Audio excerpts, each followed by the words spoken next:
అది 1985. సినీ ఇండస్ట్రీని ఓ వార్త కుదిపేసింది. అదే బ్లూ ఫిలిమ్స్ కేసులో హీరో సుమన్ అరెస్ట్.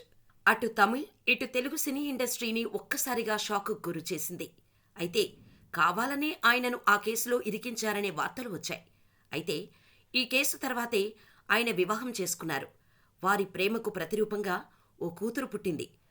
ఇప్పుడు ఆమె ఓ స్టార్ హీరో ఇంటికి కోడలిగా వెళ్తోందంటూ వార్తలు వస్తున్నాయి. మరి ఇందులో ఎంత నిజం ఉంది? సుమన్ వాళ్ల కూతురు ఇప్పుడు ఏం చేస్తోంది? నీచల్ కులం అనే తమిళ సినిమాతో వెండితెరకు పరిచయమయ్యారు సుమన్. తెలుగు, తమిళ, కన్నడ భాషల్లో అగ్ర నటుడిగా కీర్తి ప్రతిష్టలు సంపాదించుకున్నారు. 90స్లో అగ్ర హీరోగా రాణించిన సుమన్ యాక్షన్ సినిమాలతో పాటు భక్తి చిత్రాలతోనూ మెప్పించారు.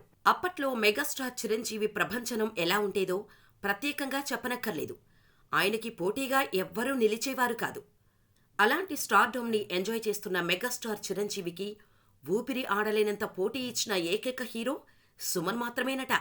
అందానికి అందం, నటనతో పాటు డాన్స్, ఫైట్స్ విషయంలో కూడా మెగాస్టార్ చిరంజీవికి పోటీ ఇచ్చేవాడు సుమన్. మంచి కలరుండటంతో అప్పటి యువతికి సుమన్ కలలు రాకుమారుడిగా ఉండేవాడు. కానీ బ్యాడ్ లక్తో కొన్ని కారణాల వల్ల జైలు పాలై కెరీర్ మొత్తం సర్వనాశనం చేసుకున్నాడు. జైలు నుండి విడుదలైన తర్వాత కొన్ని సినిమాల్లో హీరోగా నటించిన బాక్సాఫీస్ వద్ద ఆశించిన స్థాయిలో విజయం సాధించలేదు. ఇక హీరోగా తన పని అయిపోయింది అని అర్థం చేసుకున్న సుమన్ క్యారెక్టర్ ఆర్టిస్టుగా మారారు. క్యారెక్టర్ ఆర్టిస్టుగా కూడా ఆయన మంచి పేరు సంపాదించారు. ఇక రజనీకాంత్, శంకర్ కాంబినేషన్లో వచ్చిన శివాజీ సినిమాతో విలన్గా పరిచయమయ్యాడు. ఆ సినిమాలో ఆయన చూపించిన నటన ఇప్పటికీ ఎవ్వరూ మర్చిపోలేరు. ఆ సినిమా తర్వాత ఆయన పలు సినిమాల్లో విలన్ పాత్రలు చేసి అద్భుతంగా రాణిస్తున్నారు.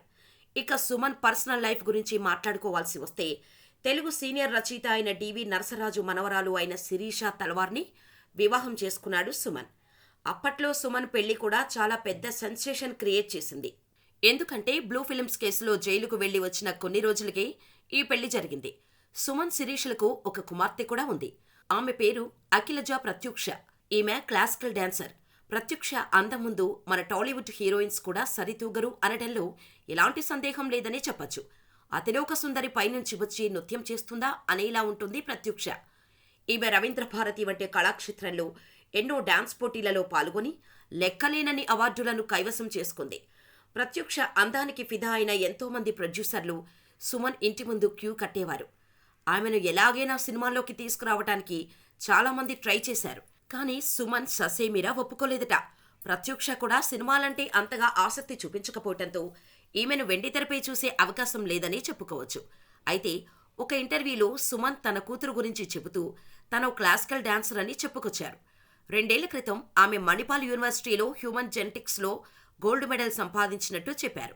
ఇక ఆమె పెళ్లి విషయంపై స్పందించిన సుమన్ ఆ వార్తలని రూమర్స్ అని కొట్టిపారేశారు. సౌత్ ఇండియాలోని స్టార్ హీరో ఇంటికి నా కూతురు కోడలుగా వెళ్తుందంటూ వస్తున్న వార్తల్లో ఎటువంటి నిజం లేదు. ఆమెకు పెళ్లి చేయాలన్న ఆలోచన ఉంది, కానీ ఇంకా పూర్తి స్థాయిలో దాని గురించి ఆలోచించలేదు. తన చదువు పూర్తయ్యాకే పెళ్లిపై దృష్టి పెడతామని చెప్పేశారు సుమన్. కలియుగ ప్రత్యక్ష దైవం వెంకటేశ్వర స్వామి ఎలా ఉంటారని అడిగితే సుమన్ లాగానే ఉంటారు అని చెప్పేలా ఆయన డివోషనల్ రోల్స్లో జీవించేశారు. అటువంటి ఆయన బ్లూ ఫిలిమ్స్ కేసులో అరెస్టై జైలు జీవితం గడిపి వచ్చారు. అసలు ఆ కేసులో సుమన్ ఎలా ఇరుక్కున్నారో చాలా మందికి తెలీదు. నిజంగా సుమన్ ఆ వ్యాపారం చేశారన్న రూమర్స్ కూడా ఉన్నాయి. 1985 మే 19వ తేదీన శుక్రవారం నాడు ఓ షూటింగ్లో పాల్గొని ఇంటికొచ్చిన సుమన్ రాత్రివేళ గాఢ నిద్రలో ఉన్నారు. ఆ సమయంలో ఎవరో కాలింగ్ బెల్ కొట్టడంతో సుమన్ లేచి తలుపు తీశారు. ఇంటి బయట చాలామంది పోలీసులు ఉండటంతో షాక్ అయిన ఆయన ఏం జరిగిందని అడగ్గా మీ ఇంట్లో బాంబు ఉందని మాకు సమాచారం వచ్చిందంటూ లోనికి చొచ్చుకొచ్చారు. ఆ అలజడికి సుమన్ తల్లి కూడా నిద్రలేచి హాల్లోకి వచ్చారు. ఇంట్లో బాంబు దొరక్కపోయినా సుమన్ని స్టేషన్కు రావాలని ఆదేశించారు. నేనెందుకు స్టేషన్కి రావాలి అని ఆయన నిలదీయక మీపై చాలా కేసులున్నాయి, వాటికి సంబంధించి విచారించాలని చెప్పారు. దీంతో సుమన్ వారితో వాగ్వాదానికి దిగగా పోలీసులకు సహకరించడం మన బాధ్యత అని తల్లి నచ్చచెప్పి పంపించారు. దీంతో సుమన్ను అదే రోజు రాత్రి 9:30 గంటల సమయంలో మద్రాస్ సెంట్రల్ జైలుకు తరలించారు. ఆయన్ని సాధారణ నేరస్తుల మధ్య కాకుండా హంతకులు, రేపిస్టులు, గూండాలు ఉండే డార్క్ సెల్లో వేశారు.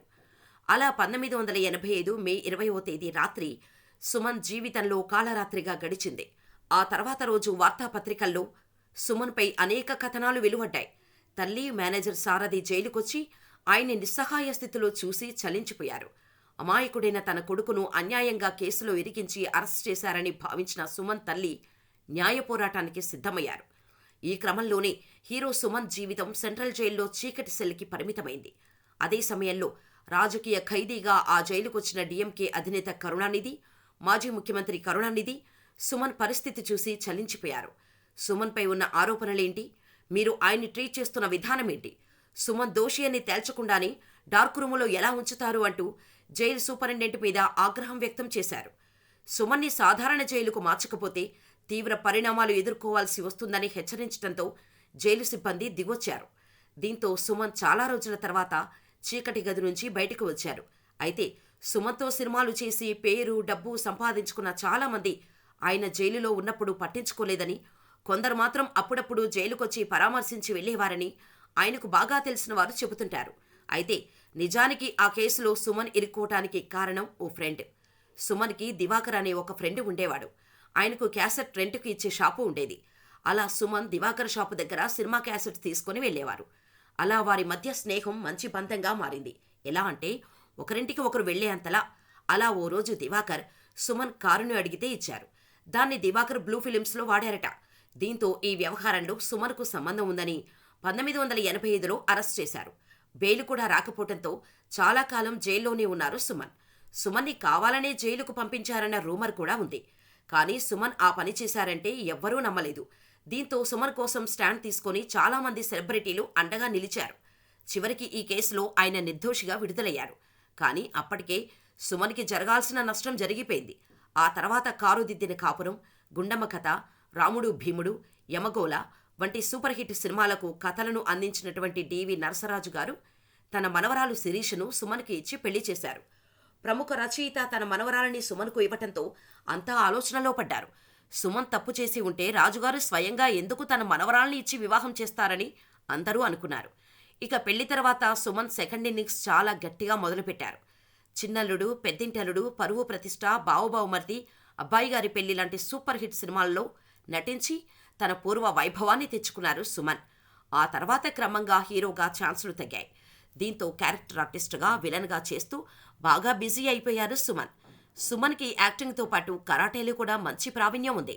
అప్పట్లో ఆయన హీరోగా చేస్తున్న కాలంలో స్వయంగా ఆయనే తన ఫైట్స్ని కంపోజ్ చేసుకునేవారట. తనకు తెలిసిన ఆ విద్యను అందరికీ నేర్పించాలి అనే గొప్ప ఉద్దేశంతో 2 తెలుగు రాష్ట్రాలలో కరాటే స్కూల్స్ను కూడా పెట్టారు. ఇంట్రెస్ట్ ఉండి డబ్బులు కట్టలేని ఎందరికో సుమన్ ఉచితంగా కూడా కరాటే నేర్పించారు.